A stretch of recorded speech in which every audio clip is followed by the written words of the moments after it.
This podcast is sponsored by nobody.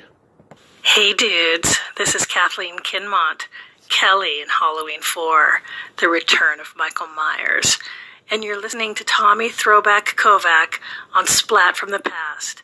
It's always good for a laugh. Hey dudes, welcome to Splat from the Past, the only 80s themed horror sci-fi show where things can get totally radical. Now, I am just so excited for today's guest. I will be talking to someone that I've been an admirer for over 30 years, and I had a huge crush on her growing up. I am talking about Dedee Pfeiffer. Yes, the sister of Michelle Pfeiffer.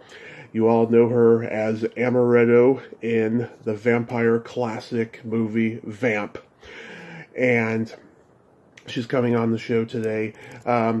Currently, you can all see her on the show Big Sky on ABC, but people from the 80s remember her from Vamp. They also remember her from The Midnight Hour, The All-Nighter, Dangerously Close, The Horror Show.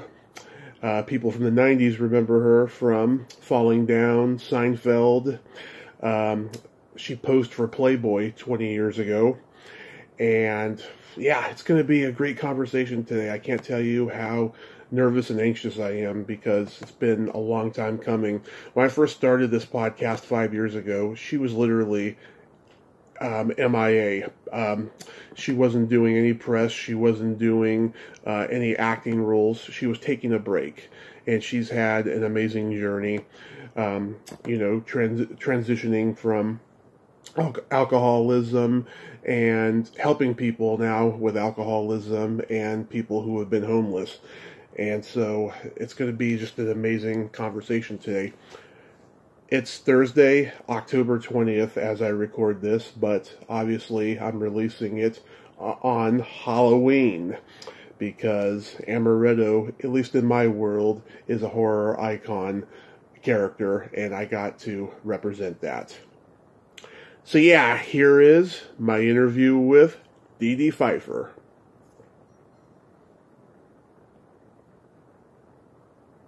Hey Dedee, welcome to the show. How are you today? I'm doing great, Tommy. How are you? Thank you for having me. Oh, I am just spectacular. I can't tell you what a great honor this is. I've been a huge admirer of yours for over 30 years, and I had a huge crush on you growing up, and I sincerely thank you for taking the time today. Well, thank you for following me all those years. That's so impressive, and I'm very flattered. My pleasure. So, going back in time, I can imagine growing up with a talented sister, it was only natural for you to go into acting as well. No, actually,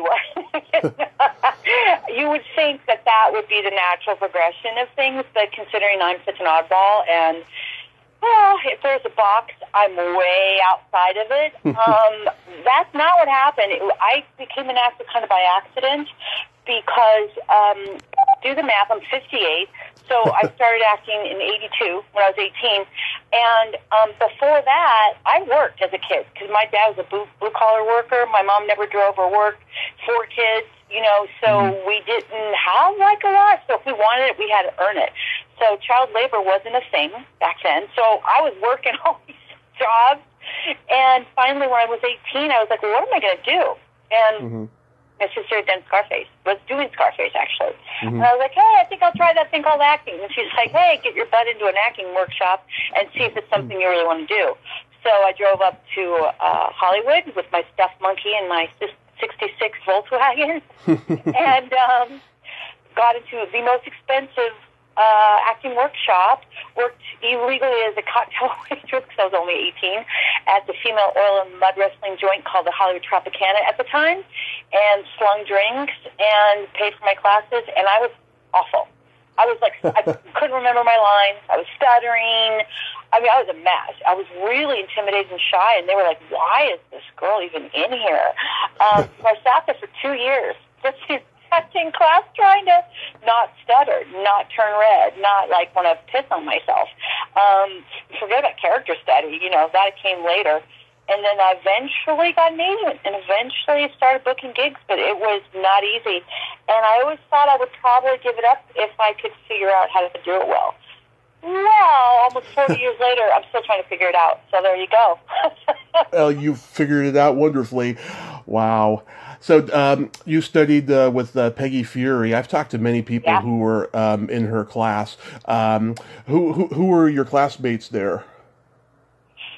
Well, Shell, my sister was in there first. We were not in the same class. At that point, by the time I got into Peggy's class, Shell was already off, like I said, doing Scarface and off and working. Mm-hmm. She wasn't really in class anymore. She was doing privates with Peggy. But when I was in there with the Seagal twins, Katie Seagal's younger twin sisters. Right. Liz and Jean.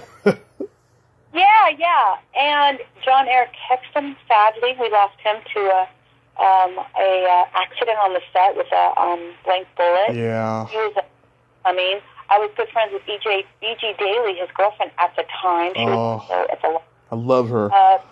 John Penn was not in my class, but he, again, was off, I think, doing, I can't remember what he was doing. He was doing another movie at the time I was there. There was like the lower and upper tiers of the class. And when of course, like I said, I stayed at the lower tier for years because I was just trying to figure out what I was doing. But who else was there? You know, it's funny, there's a lot of people, I think, in there. Oh, Eric Stoll, he did Mask. He was the boy in Mask. And few others now that I'm trying to think. They're all, I think, working or retired at this point, yeah. We go way back. What did you learn from Peggy Fury that you still use to this day? Oh, wow. Boy, that's a really good question, because I worked with Peggy and then her husband, Bill Traylor, together. They worked together.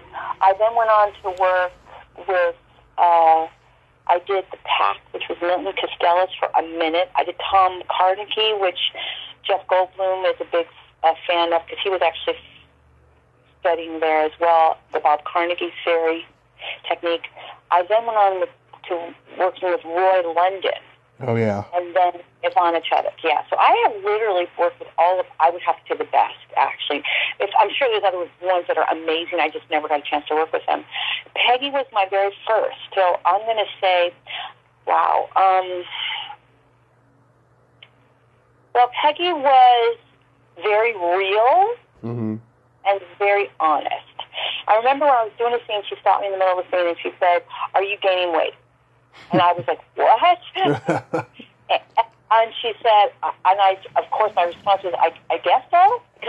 Why would you stop the scene and ask that? And she said, "Don't." And she just said, "You're not as beautiful as your sister, and you can't afford to do that. Just don't." And I remember I went home and everything I did, I ate myself silly, because that was pretty painful.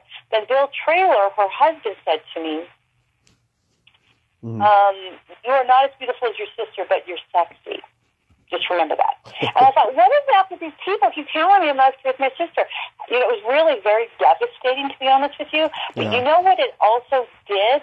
That could have kneecapped me and just stopped me in my tracks and go crawl up in a hole, lick my wounds and stop. But for some reason I didn't. I kept going. And I think that was a fighter in me, Or my dad just a hard head. I think it was probably more of that. And I thought, something, F you, fuck you. You're not gonna get me. No, I'm not, maybe I'm not as beautiful as her, but you know what I am? Okay, yeah, we'll work on that sexy thing later, which I did, by the way. Because Roy London helped me fine-tune my sexuality, which really helped me, I think, score a lot of roles. But it also made me have to hone in on what I knew I was. Not what I wasn't, but what I was. I know it's funny. Yeah. I wasn't a great actor, but I had to work harder than everybody else because I wasn't as beautiful as the other actresses. So it enabled me to strengthen what I knew I had and then work on other things that I think actually ended up making me a more solid character actor than someone who could rely on my looks, which was not a bad thing. So it sounds kind of painful what they did, but actually at the end of the day, it was... It fine-tuned my chops and certainly made me have to step up to the plate and play hard ball and get out of the game. Right? Absolutely. Yeah. So Into the Night was your first movie. Did Michelle help you get that? What happened was, well, yeah, I'll tell you why. Because back in the day, I don't know if you know this, a lot of people don't, but it was a catch-22. You had to be a SAG union actor to get into anything that was union, which was pretty much everything at that point. All TV. We didn't have a bunch of cable back then, remember. We didn't have Hulu. We didn't have any of that. We had network TV, and we had movies. That was it, and commercials. So if you wanted to get on TV and get a role, or in a movie, you had to be union. Very little things were non-union. So, but you had to be union to get the union interview, to get the union project. See how it's catch-22? How can I get union if I can't get the interview, right? Because they would literally say, only reading union actors. Well, luckily they didn't ask for your SAG card. So a lot of us would lie to get the interview. So I was reading for union gigs, not being union. And then I finally got one. And then my agent called and said, you got it. I'm like, oh, my God. And me and Michelle, my sister, and my sister Lori, and my mom and my dad, who were still with us at the time, my brother, were like, oh, my God, Dedee got it first gig. And then my agent called back. Remember, we didn't have computers back then or pagers or cell phones. You had to be at the hard line, right? You had to be there to answer the phone. And they said, you're SAG, right? And I said, no, remember, that's been the problem. They said, oops, let me call you back. What do you think happened? Welcome to Hollywood. They called me back and said, the other actress they love just as much is SAG, so they're going with her. So they gave me the role and they took it away. So Shell was working on Into the Night with John Landis, and she was so angry. She thought that was so effed up. I'm like, right? I was devastated. And she went to work and told John Landis that story, and he said, oh, hell no. Tell her to show up Fredericks of Hollywood on this Saturday night with her trashiest clothes, and I'll make her a $10 hooker. Get her SAG card. That's ridiculous. But tell her she won't land in the movie. I'm just going to help her get her SAG card. I was like, oh, my God, right? Amazing. It gets better. After I filmed it, he called me and said, you're very funny. I'm leaving your scene in the movie. So there you go. Oh, I love it. Yeah, it's probably my favorite John Landis movie. It's very underrated. So dark and so thrilling. No, isn't it great? It's so crazy. Isn't it? Yeah. Oh, it's a gem, is what it is. Yeah, I like how after you walk away, Rick Baker offers them drugs and gives Jeff Goldblum his business card and says, "Call me." I know, right? Which was so great too. Is now remember, I had never been on a movie set. I was never acted before, but I was in acting class for 2+ years, right? Mm-hmm. Finally, get this role, and I go and. John on the spot just goes, okay, look at, John or Jeff and say, do you want a date? And then look at your sister and ask her if she wants a party, right? Mm-hmm. I was like, that's it? She goes, that's it. So he goes, action. Now I just walk in and I do it, right? And I had all my work done. It was $10 hooker. I mean, I had it all down, right? Yeah. And of course my sister, she snapped at me. I was like, whoa, rude, right? It was great. But then he kept saying, get on your mark. And I was like, well, okay. And he's like, no, Dedee, get on your mark. And finally, Michelle was like, oh, my God, she doesn't know what a mark is. I thought he was like, get on your mark, get set, go. I'm like, okay, I'm ready. And he's like, no, honey, get on your mark. And then somebody said, look down at your feet, and there was this X. I was way off of it. And I was like, oh, that's like you stand on that. And they're like, oh, my God, she really doesn't know what she's doing. They were like, if you want to be in frame, you got to be on your mark. Otherwise, half your face is not in the frame. I had no idea. I mean, I had to learn. Everything I did as an actor, I learned on the spot. Literally. On the spot. Real fast. Yeah. Yeah, because in those days, the acting classes didn't really teach you how to be camera ready. It just taught you how to act, They didn't teach you anything about set etiquette, about finding your light, making sure you cheat to the camera, how to talk to, say, for instance, an X next to the lens. When there's no room for the actor to be off camera, you're acting to an X tape, a piece of tape.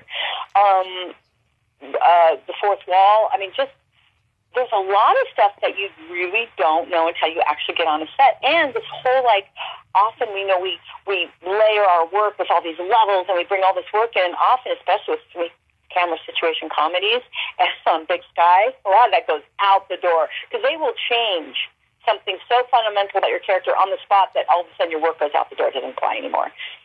Yeah. So you really you have to be fast on your feet when it comes to, it's like, don't be too in love with your choices because it may change. Because at the end of the day, at least like on Big Sky and shows like that, the writer, producers trump you as an actor, for sure. And yeah, they trump you, so. Especially TV, you know, it's a lot faster than film. Oh, yes. Yes, they say, which it's true, they say theater is an actor's medium, TV is a writer-producer medium, and feature films is a director's medium. And it's so true. Think about it. It's only a theater that when the curtains go up, it's just you, the actor, on the stage. No one yelling, cut, do it again. No one editing out your performance where it's just gone. No, it's just you. You can get up there and just sit there and stare at the audience for that hour if you want. I mean, it's literally you.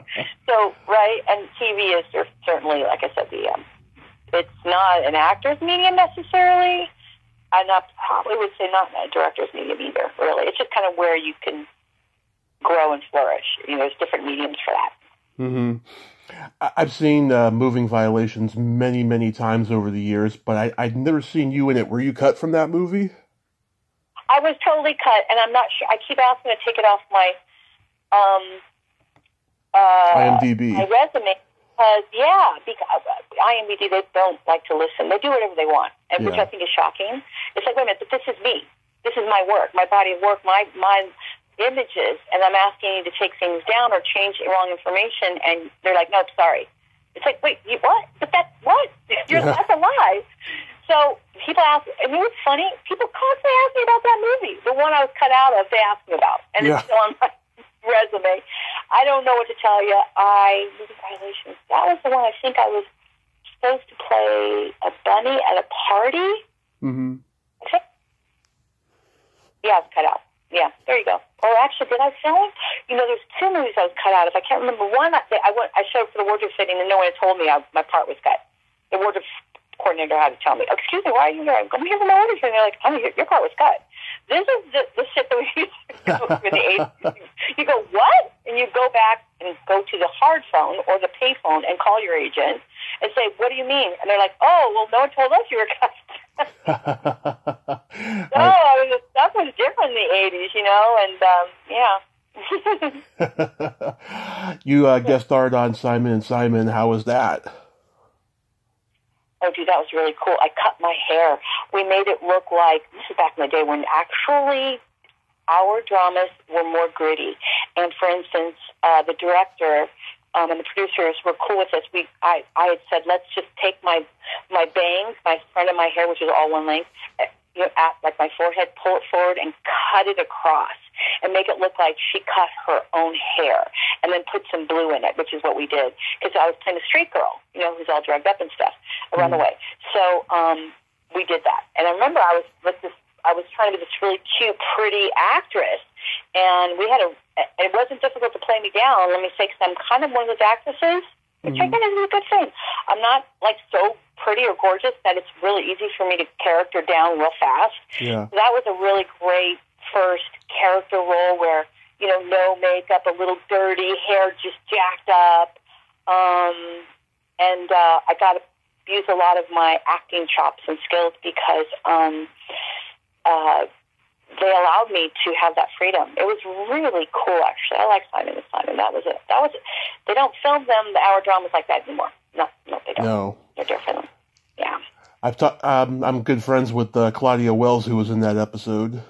Oh, I was just going to say, and then there's Claudia Wells. Oh, you're good friends with Claudia? Oh, yes, indeed. Well, I first interviewed her in 2018, and then I went out to L.A., and I ended up going to the Armani store that she owns and getting to know her there. She owns a what store? What is she doing now? She owns an Armani store. Oh, tell her to hook me up. No, actually, my sister's in Armani. I'm more Dolce & Gabbana. But will you please send my love to her? Because I often think about her.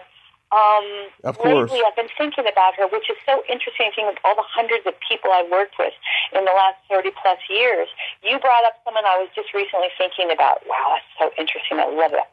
I love that. Tell her I said hi and send my love. I sure will, yes. And the woman who played her mother in that episode, Jane Halloran, she's been on the show, too. She's a force of nature, that woman. Awesome. We're all like flashes from the past, right? Absolutely. But people think because the show is called Splat from the Past, they think Splat refers to people. But actually, when I first started the podcast, it was just horror only, and I love the Splat genre of horror, so I just called it Splat from the Past. Oh, I love that because one of our rescued cats, my boy's named Splat the Fat Cat. Oh, nice. So it's just a word you don't often see or hear or use as Splat. So when my publicist said, Splat from the Past, I went, I have to do that one. That has the best name ever. Oh, I love that. Thank you. Thank you so much. Yeah, you're welcome. Plus, I love talking about all my old work. So it got me... my followers and fans and people who appreciate my work and all the jobs I got me to this place, and I'm super grateful to be here, Yeah. To be grateful and gracious, You are my third guest from the Midnight Hour. I've talked to Cindy Morgan and Hank Garrett. That must have been a blast to do that movie. Oh, my God. With Sherry Belfani and Janelle and everybody? I'm sorry? Oh, Midnight Hour, after midnight. Hold on, I get them confused. I'm very dyslexic. Yeah, Sherry Belafonte. Yes, Sherry. I just did another podcast with Sherry and Janelle, who played her grandma. Nice. And I have not seen these girls since we did that. Oh, actually, Janelle, I did something 2 years later on Warner Brothers. But oh my God, the poor interviewers were trying to get words in and questions in. And the three of us were just like, wow, remember that? Oh my God, you're just like three hens on a podcast. Having been like way older, we were so young at the time we did that. That's another one that a lot of my followers love that movie. And I just think that's so special. Here's a secret. Well, not a secret. I read for the cheerleader. That. Hour. I went down to Western Costume at the time. It was a big costume warehouse. You could rent costumes. Right.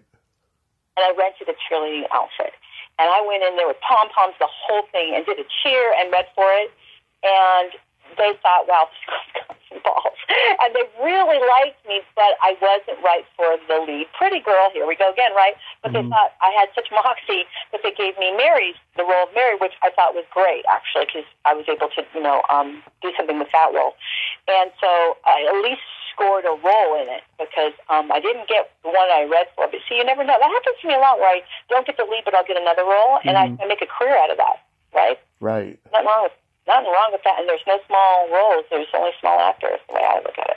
Oh yeah, I totally agree, and I use that philosophy a lot when I talk to actors who are being self-loathing about being cut out of a movie or only having the part reduced. I say there's no small parts, just small actors. Dude, I made a career out of small roles. Literally, if you look at my career, a lot of what I did in Up Close and Personal with my sister was completely cut out.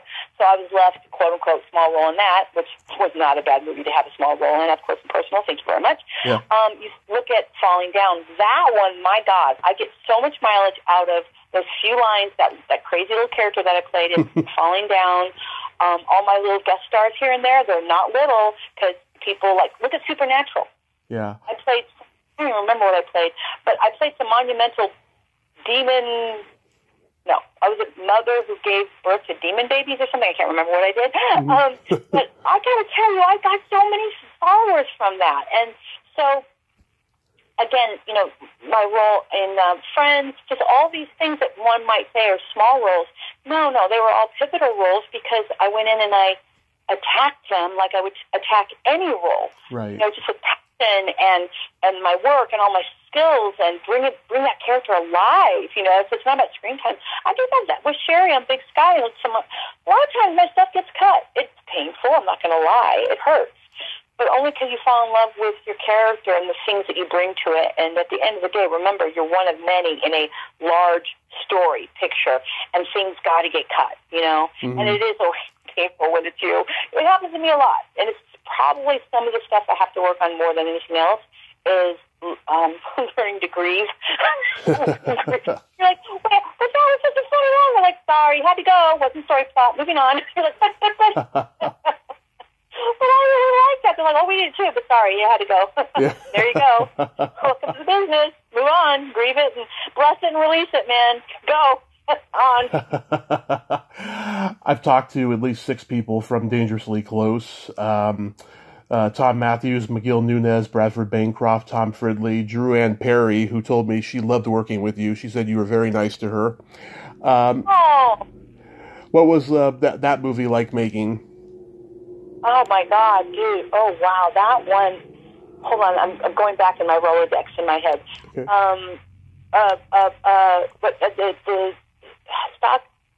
What's in it? Stockton? John Stockton? I think that was Albert Pine. The director was Albert, yeah, but wasn't the lead guy John... Oh, John Stockwell, yes. Stockwell, there we go. Yeah. And I played... Oh, that crazy character I played. Oh, surprise, surprise, another crazy character. How was it to work on that? I'm trying to remember. I remember I had issues with my hair. I remember I was not happy with my hair at all. But looking back at it, not that I look back at my work, because I don't even watch my work. I remember seeing stills from it going, well, it worked fine for the character. I just remember being in a dark club. I'm trying to think, wasn't, Robert Ressler in there too? Or am I thinking of something else? Robert and I did Vamp, but that one too? I think Robert Ressler was in Dangerously Close, yeah. Thank you. Okay, that's what, because he and I met on that, and then or the other way around. We did Vamp, and then we did that, or vice versa. That was fun. I think it's always fun when you work with somebody and then you see them again. Mm-hmm. Like, this is my third bout with Jensen. How do you say his last name? Oh, God, he's my favorite new friend. Like Ackles, whatever. Jensen, Supernatural. Yes. Voice. Yeah, Jensen Ackles. Is it Ackles? Okay, anyway. Yeah. So everyone says it differently. But he's now on Big Sky, and my character, Denise, shamelessly flirts with him because when he came on the show, I said, hey, dude, I was on your show. I think I bit your face. He goes, no, that was my brother. I blew your head off. I said, oh, okay. So that's how we reintroduced ourselves. And then one of his fans said, guys, you guys worked together in Sybil. He and I completely forgot. His fans sent me the clip, and I went, oh, my God. And I showed it to him on the set. I said, dude, we had a scene together in Sybil. He goes, get out. And he goes, oh, my God, we did. We completely forgot. So we worked on Sybil when he was like 2 years old, and I was like 10 years old. And then we worked on Supernatural, where he blew my head off, which I don't remember, but I guess he did. Yeah. And then but not before I gave birth to Demon Babies. And then, oh, wow. I'm sorry, did you not like the Demon Baby part? Rescues from Albuquerque, because I do have to rescue animals from everywhere. So, oh, no. I did you to this interview. No, we didn't invite you. I love you. I love you, man. Okay, wow. This is where we might have to ask one son to watch the baby. Okay. She's only a year old, and she's very protective, as you can tell. So then now we're working again. So this is like our third route, and our followers on Big Sky now are just losing their shit because they're like, oh, my God, we're back together again. And then the writers on the show had no idea. But so he and I already have like a chemistry that, kind of goes way back, like 20 years. Oh, I'm sorry. I'm sorry about that. It's okay. Braxton, can you come help me with Starlight? Thank you, baby. So this is what teenagers are for. Yeah. And help you with the podcast with the dog, hopefully. So when Robert and I worked together on that movie, it was fun again. And I can't remember if I did Vamp. I think we did Vamp first and then that one, or was the other way around. I forget. Well, Vamp is my favorite vampire movie, and this is where I fell in love with you. I just adore. I adore Amaretto. She's the girl every freaky guy like myself dreams of. What was that like? Was that like just a standard audition for you? Yeah, it was just another audition, and Richard Wank, who wrote, produced, and directed it, it was like his first feature, I believe, yeah. And Don Borchers, produced it, and I read for it, and that's actually an interesting story. I almost didn't get that. It was my very first starring role, so it's my baby. I'm also like you. I'm in love with Amaretto.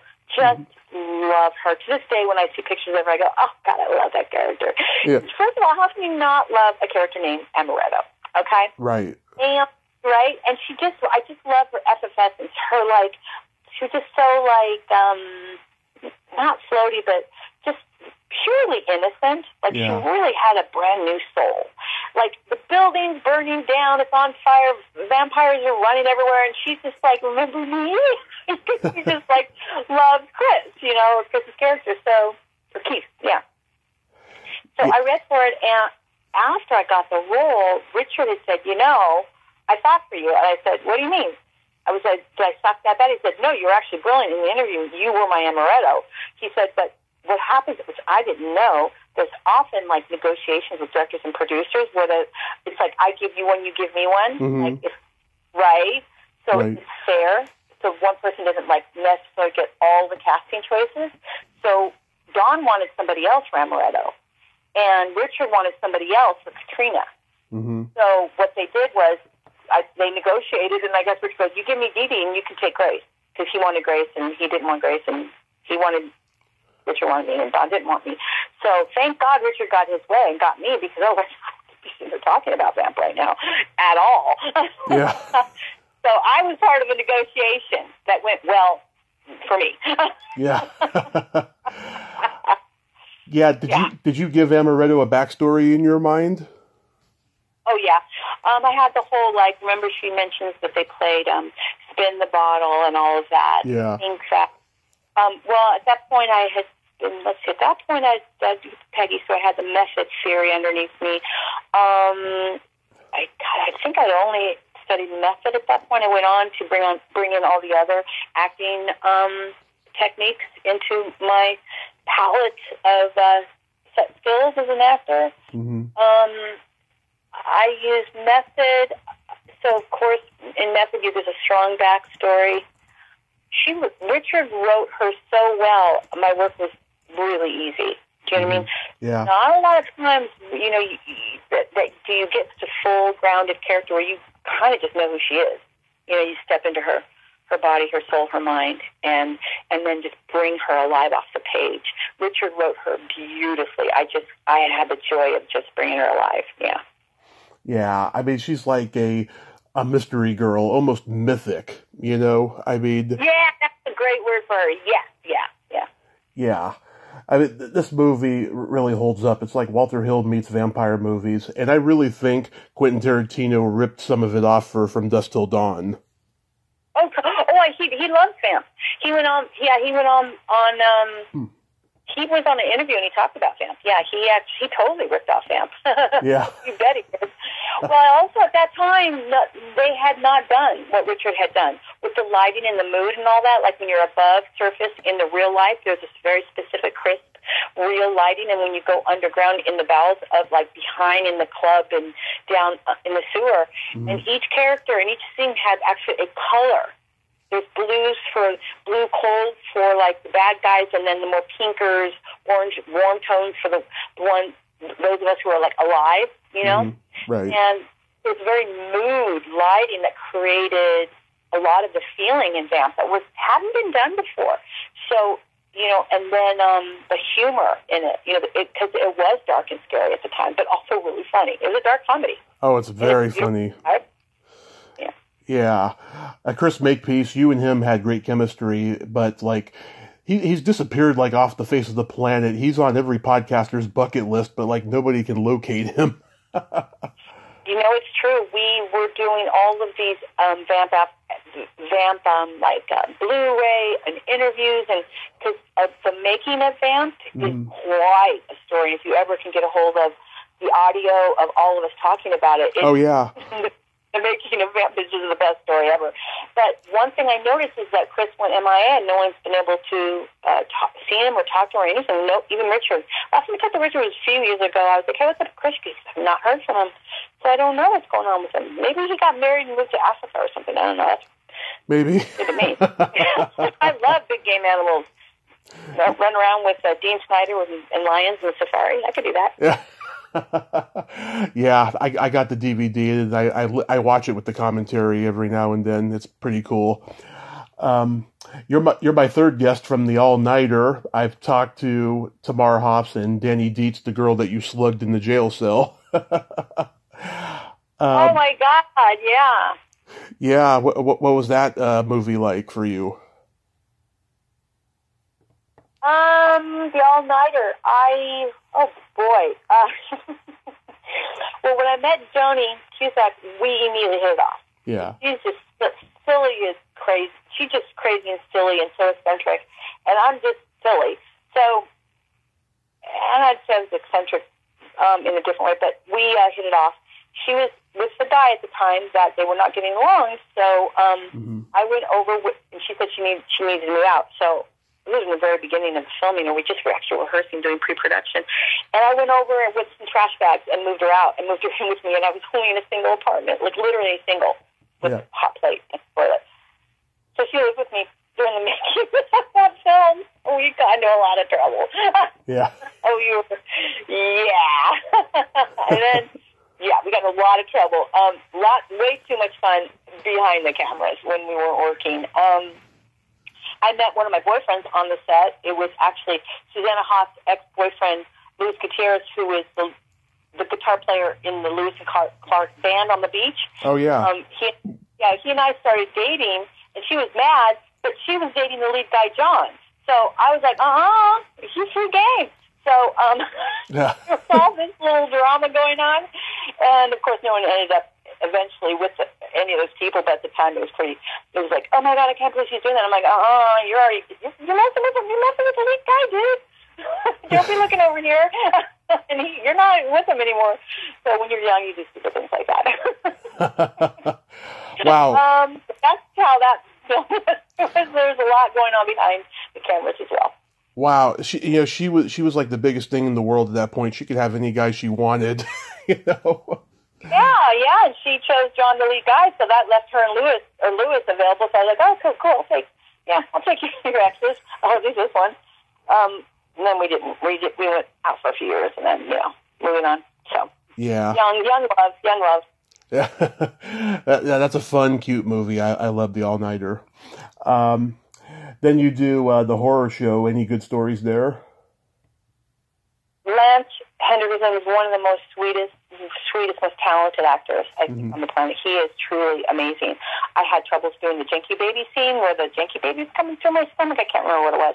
And, when you're young and scared and you get the crying scene, it's really hard to cry when you're trying to make yourself cry. It's like now I'm like 58 and you ask me to cry time. I'm just like, keep the tears back. But when you're young and they're like, cry, you're like, I can't. And that's your worst nightmare as an actor back then. Mm-hmm. So he was amazing to help me get to the point where I could cry in the scene. I'll never forget that. He was just so amazing. Just an amazing actor. Yeah. And the Janky Baby, that was a little freaky, but what are you going to do? It was a man between under a thing pushing the Janky Baby up through my stomach. It was a little odd, a little strange. Yeah, it was kind of like a Third House movie, right? And then like there were script changes and all that. Yeah, I'm really pretty dense when it comes to stuff like that. The politics behind movies, I just kind of show up and do my job. Mm-hmm. I do remember somebody saying, I think we changed directors, and I think there was something like that. And I had no idea it was even House 3 originally, or there was something about that. I'm not sure though. You have to ask somebody else who's more informed. That would not be me. I'm always the person who gets the memo last on any one set, including Big Sky. Yeah. Okay. We recently lost Angela Lansbury, and you worked with her on Murder, She Wrote. Any good stories about her? Again, amazing, professional, gracious, lovely, beautiful, beautiful woman. And one thing she taught me was, do what you do and what you know. But remember, she didn't ever said this, but I could tell it was like, it's not brain science. You know what I mean? It's not brain surgery. Mm-hmm. So she had cue cards next to the camera to read those big, long monologues, which she nailed, and nobody knew she was doing that. And I remember thinking, so many actors right now would be judging her for that. And I thought, I don't judge her. She's doing what she's got to do to make this scene work. And if you don't know different, then who cares? She ain't hurting nobody, right? Right. And at that moment, it taught me it's okay sometimes to have a little cheat sheet. If you got some really hard dialogue, and if you're having real troubles remembering it for whatever the reason, sometimes it's not written well, and other times it's just you're not resonating with it. Right. And even George Clooney is an old friend of mine. He taught me, how to hide lines on the set, Yeah. You just do what you got to do, play it off. If they don't know you're reading lines off the inside of your hand or off the desk or off of a postie, on the computer screen, or like Angela with a big card next to the camera, then, it's all right. Stay in your own lane. It's okay. Don't judge. Because the bottom line is she's there to entertain, and she did it well. And I respect her to this day. And I learned from the best, because sometimes Denise's lines don't resonate with me, so I just do little cheat sheets around my desk. That's it. That's what posties are for. Not a problem. Done. Yeah, and she was so loyal to her old Hollywood friends. She put them on the show week after week. Yeah. That's so rare. I love her. Like I said, she's so classy and so professional and just really beautiful. It was huge at that time to get on that show. I just remember I couldn't even see straight. I was just like, did I just scroll Murder? Oh my God! Somebody pinched me. Yeah, it was. I've been extremely, very lucky and fortunate to have done and work with a lot of people that I have. I forget. And I will say thank you for having me on this podcast, because it gives me a moment in time to stop and reflect and remember all of the things I've done, and where I can stop and be like, wow, I'm really grateful for all of that. Because sometimes we just do our lives, you go on, you just kind of go through the daily things, and you forget, about what got you to where you're at, Oh, of course, absolutely. That's why, I want to preserve the memory of classic film, television, and music, because people are forgetting the classics because there's such an oversaturation in new content, It's so true. I'm so confused. There's this Disney, Hulu, binge. I don't even know what I'm talking right now. I'm repeating stuff that I say to my sons, can I just turn the TV on and watch? And they're like, oh, well, you have to have a Fire Stick. And I'm like, what does that even mean? I'm just so confused. And then when I stay in hotels a lot, because I go back and forth between Albuquerque and LA and wherever else I need to be, I'm always at some hotel with some other TV situation where I just get so confused. Oh my God, how does anyone find any content at this point? It is an oversaturation, I think. It was times were a little easier when you had a few channels on TV, rabbit ears with aluminum foil on them, and you'd have to get in the car and take a shower. Let me add that. And get in the car and go to a movie, get some popcorn, and sit down and get out of the house, right? Right. I know. Yeah, kind of nice. Going back to Falling Down, it's one of the most underrated thrillers ever, and you guys must have been laughing a lot during that whammy burger scene. Interestingly enough, that scene was scheduled to work downtown Los Angeles the day after the riots broke out. I was in a sculpting class, sculpting a male nude. That was my pleasure before I had kids. Nice. And I was sculpting, why not, right? Yeah. A vase of flowers. I like naked men. It's okay. So I'm sculpting, and in sculpting class in Santa Monica, when somebody said, hey, something's going on downtown. I said, what are you talking about? They're like, oh my God, it looks like World War III. So everyone ran into the office where the TV was, and the news was live, and we saw the riots breaking out downtown. Mm-hmm. And we were like, what the heck is going on? The class stopped, everyone jumped in their cars, went home. I went to my apartment, turned the TV on, and I called the production, because I was waiting for my set call, and I said, excuse me, are we still shooting tomorrow downtown? Have you seen the news? And they're like, well, at this point, yeah, we're still filming. I said, I drive a Bronco. I'm not going down there. I said, yes, I finally scored this amazing role with Michael Douglas and all these amazing heavy hitters, but dude, have you seen the news? And he's just like, yeah, I know, but at this point, we haven't called the day off.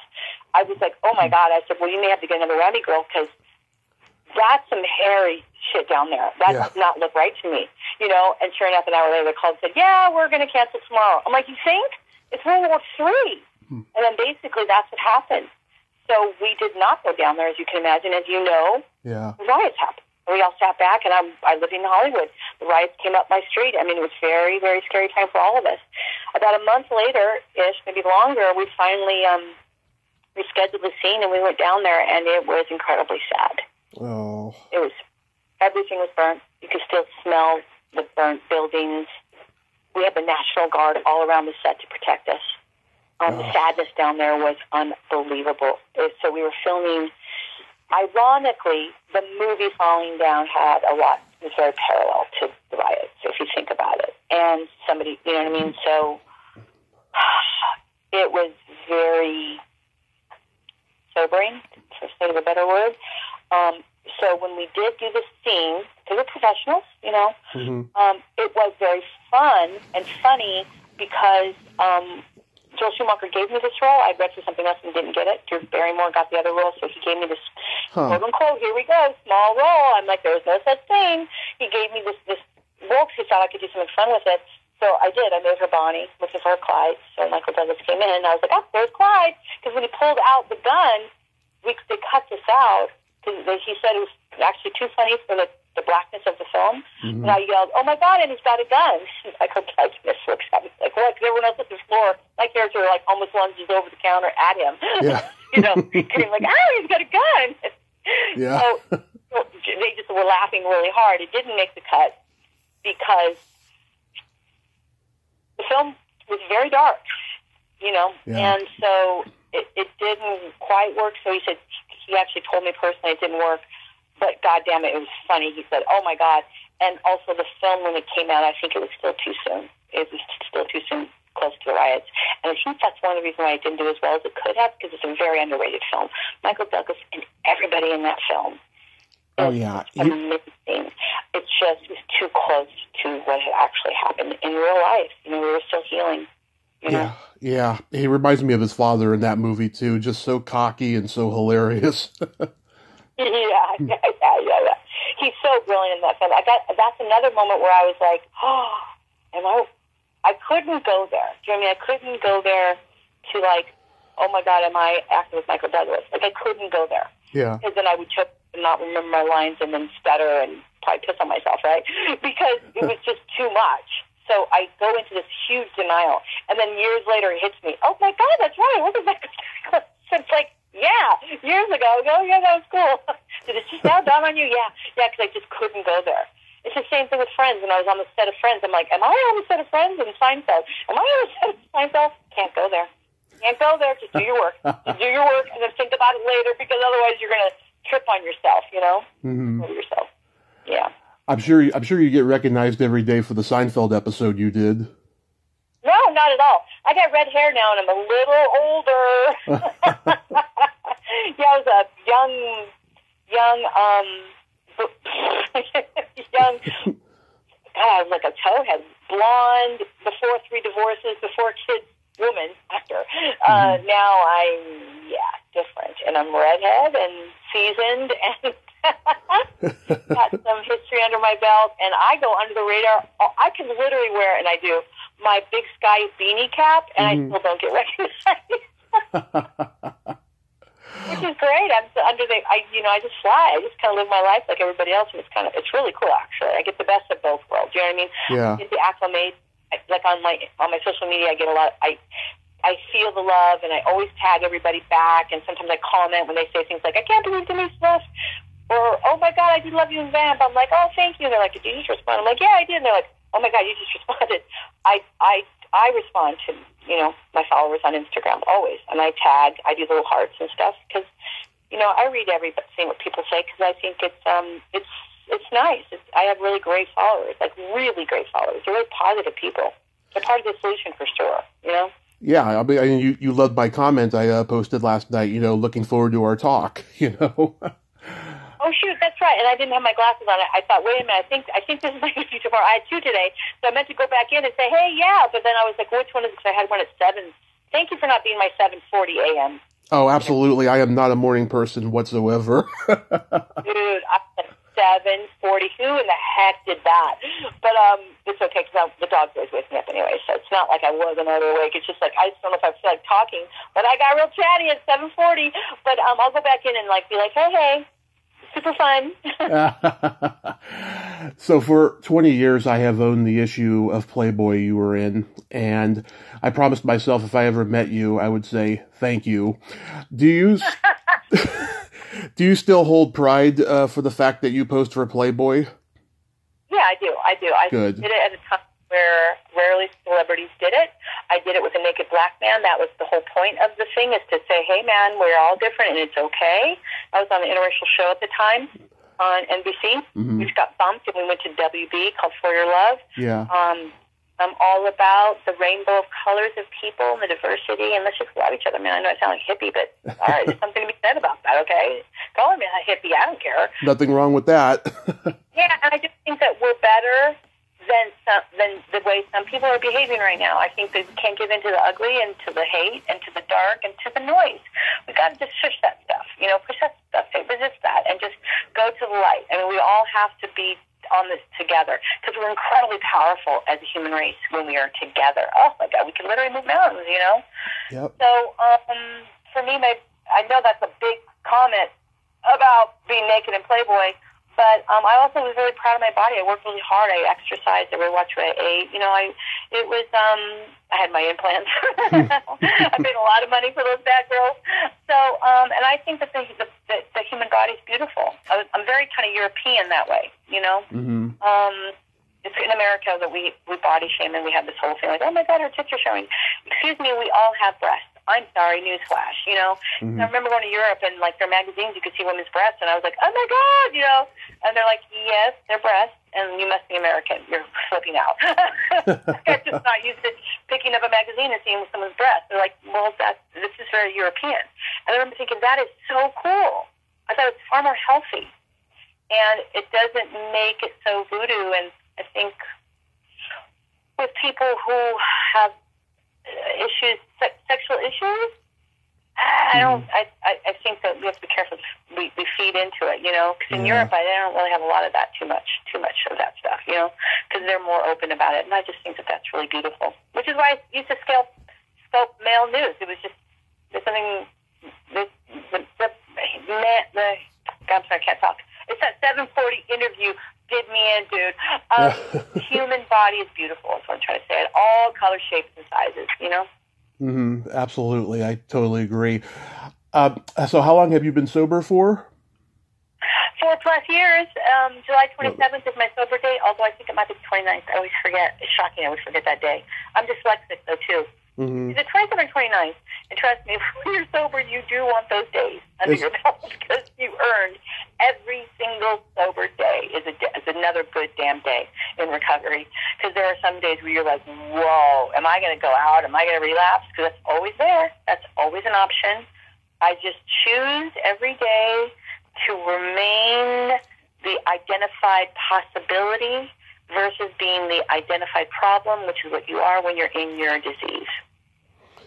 Right. I've been sober 7 years following my car crash in 2015. Dude, congratulations, 7 years. Oh, so you're a mentor. You show people like me who've got less years that it's possible. That's what mentors are about. They show us that it's possible. That is awesome. That's awesome. Well, I got lucky because, I got, I had gotten an issue with my liver, and when you get an issue with your liver, you don't need AA, because that's a 13-step program, I'll tell you, because you're at great risk for dying there, and I just been so blessed, since I woke from my coma and I've recovered, and I'm just grateful every day, and I've gotten to do this podcast for the last 5 years and interviewing all the people that I admire. That is so beautiful, dude, because so many people went to the light too soon with their addiction, and it's tragic and it's sad. And them going to the light too soon, is in vain if we don't recover out loud. Now, I'm not saying all people need to recover out loud. That is not what I'm saying. Mm-hmm. Some people's journey is to keep it close to that and quiet and be anonymous. That's fine. That's cool. I just know that my journey is to recover out loud, which clearly you are as well, and I thank you for that, so that we can help be part of the solution, not the problem. And just having the conversation is a big one, because it's the shame that surrounds the addict is unbelievable and kneecapping, mm-hmm. And it keeps you in your disease far longer, and sometimes, like I said, it takes you out. So for those of us who can recover out loud, hopefully we can help at least one person, show them what recovery looks like. You know what I mean? I would say, hey, is it easy? No. Some days are harder than others, but let me tell you, the hardest days in recovery are not near the hardest days when you're using and you're active in your disease. You just really can't compare. And by the way, people who don't have addictions, have hard days. So welcome to life. So it's not about not having days. That's not it. It's just give yourself a chance to peel back that onion and get to your authentic self, because the possibilities are endless, as I'm sure you know.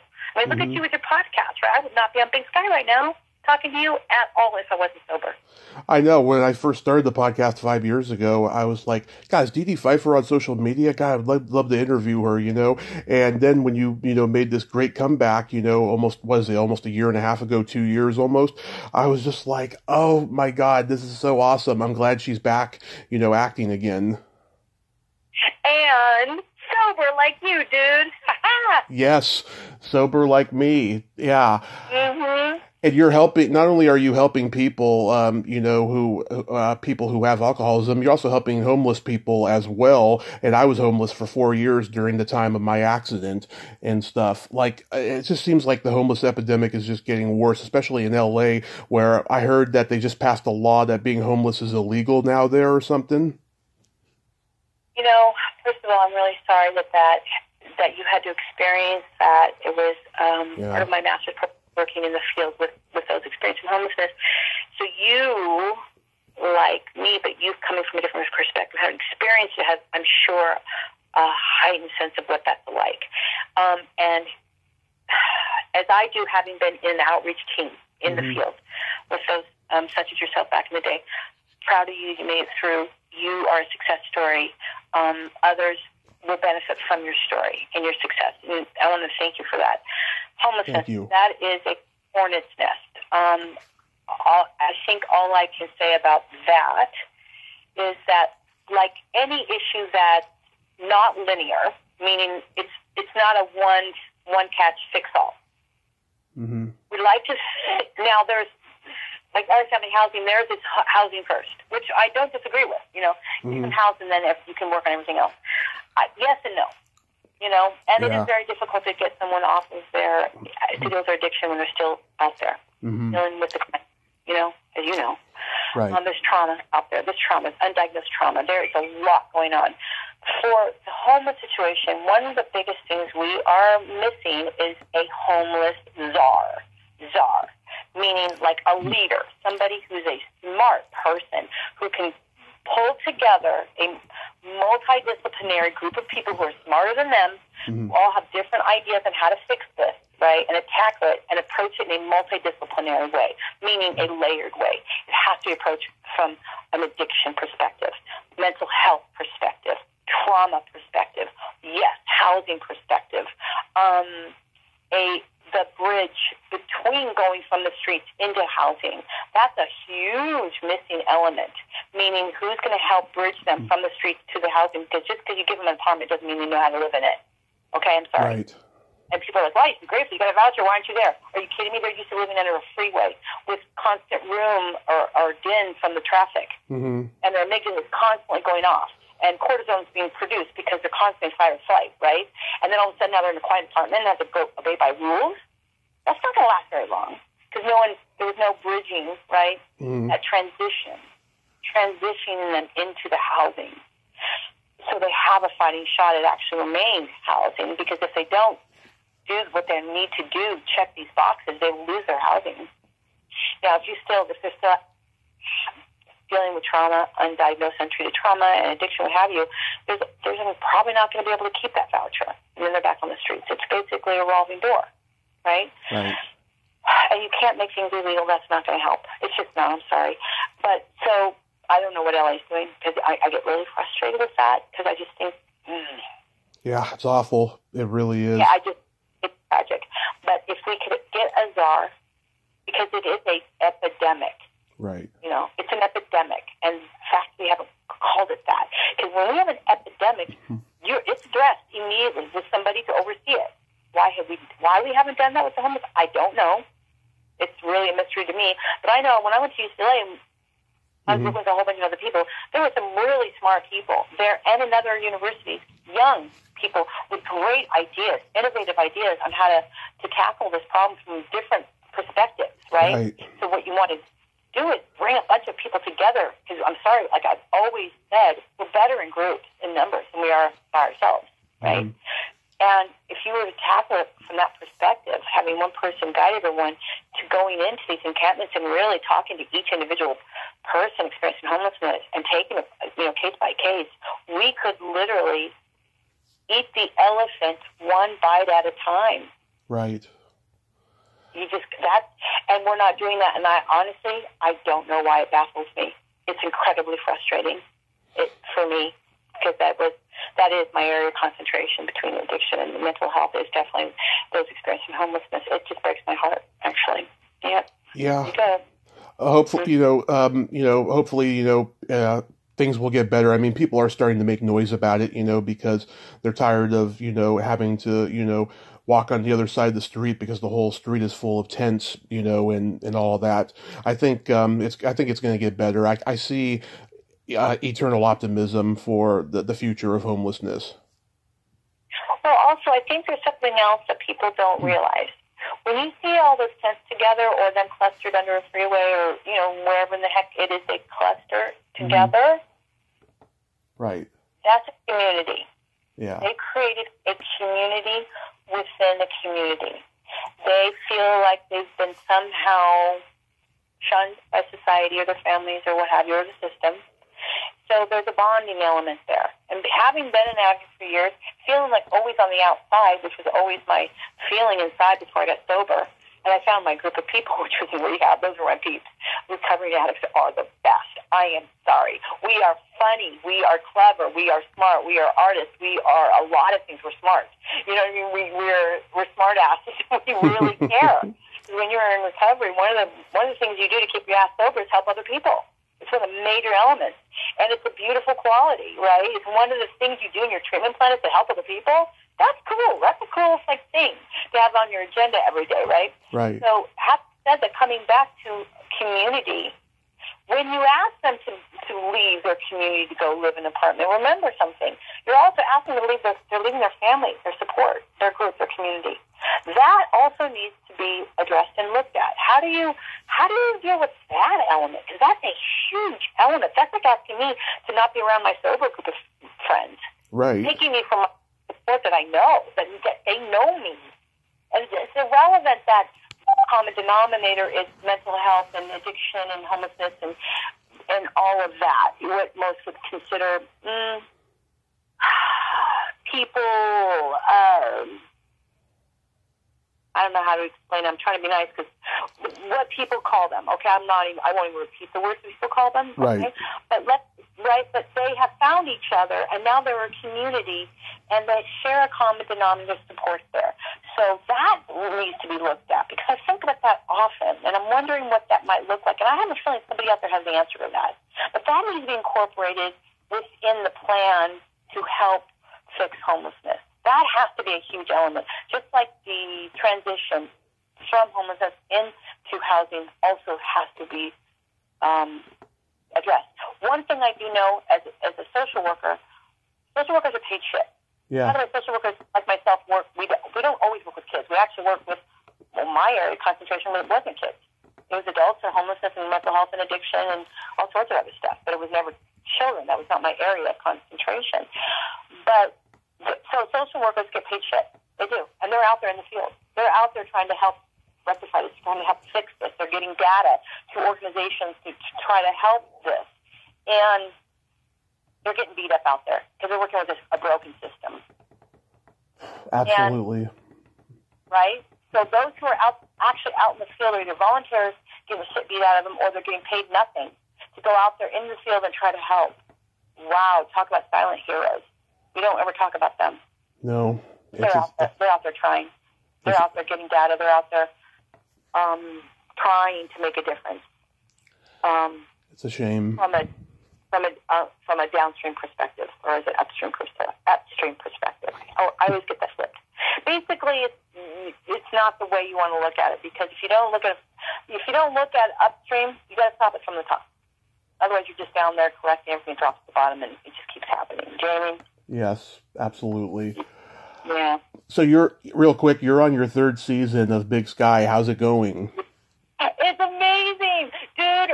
I gotta tell you, I'm on like the best show. I'm so lucky. Every single year, we bring on awesome guest stars. Mm-hmm. We bring on the really talented. One thing we do with this guy, we will invite you on as guest stars. We'll give you great roles, great scenes. It's like amazing characters, and we'll kill you, arrest you, or we'll, you get written out, and then we're replaced by the next year's guest stars. And some will bridge over into the next season, and some won't. Who makes it? Who doesn't? Nobody knows.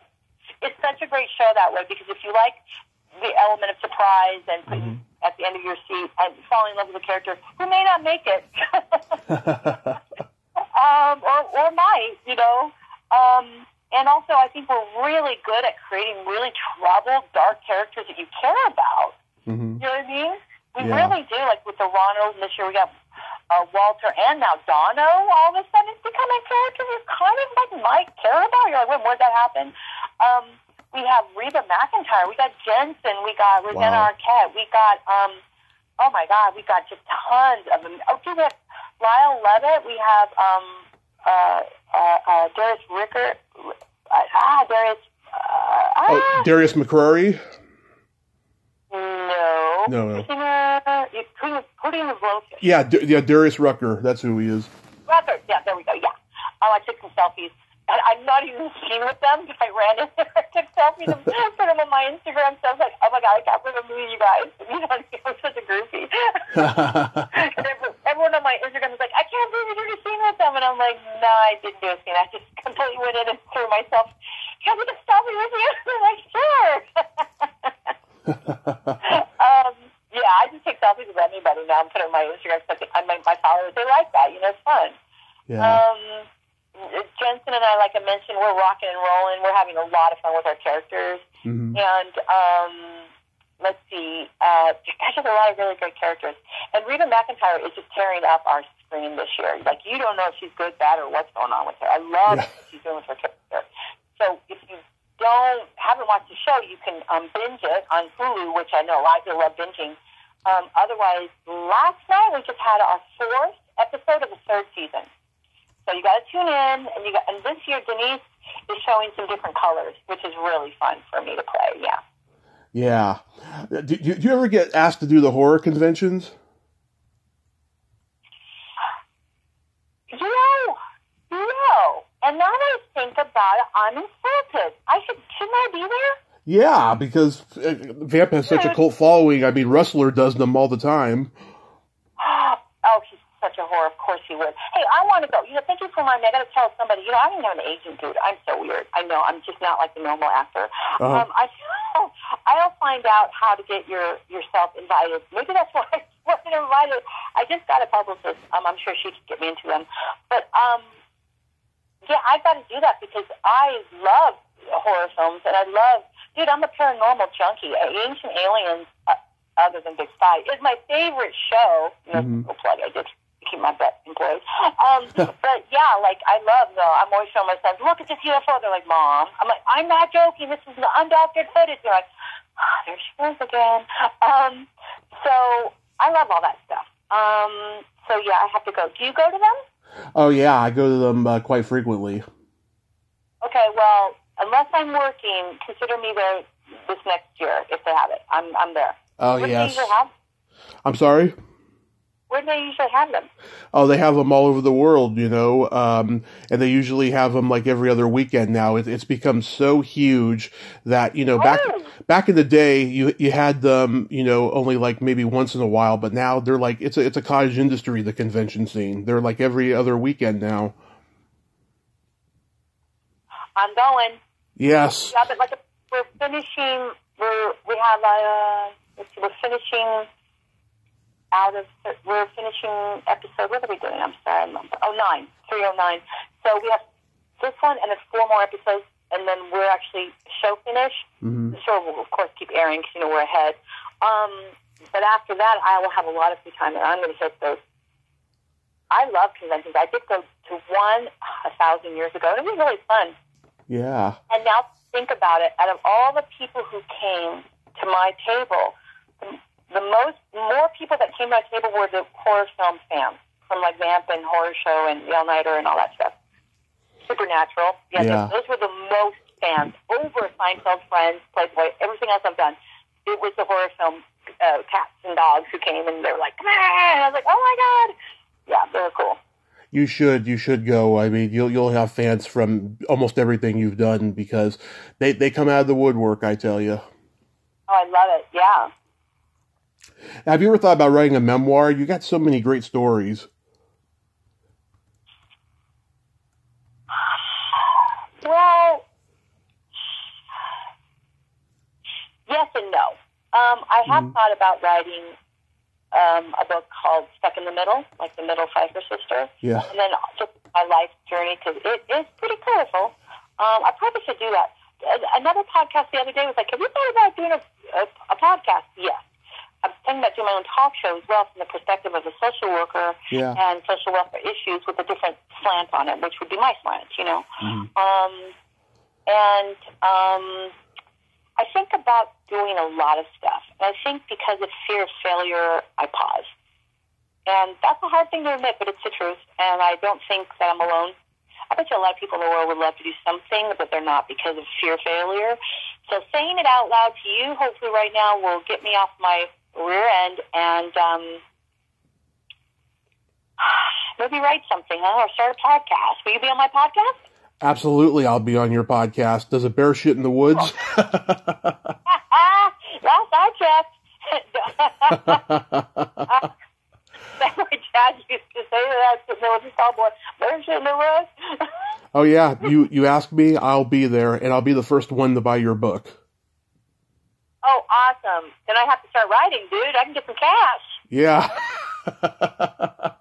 What am I doing? So at the end of every interview, Dedee, I always tell the guest a joke, and I got a funny one for you. Okay. What do you call a boy that doesn't masturbate? No. A boy? Yeah. I don't know what. Why are you laughing? What? A liar. I was just going to say, no, that I'm Yeah. You said boy, and I think you mean man? I was like, what? I could say man, yeah, but... That's a good one. That's a good one. Thank you so much, Dedee. Once again, I can't tell you what a great honor this has been. You know, you're amazing. Thank you so much for coming on today, and I hope you keep on making your dreams happen, and have a happy holiday season, and be safe out there.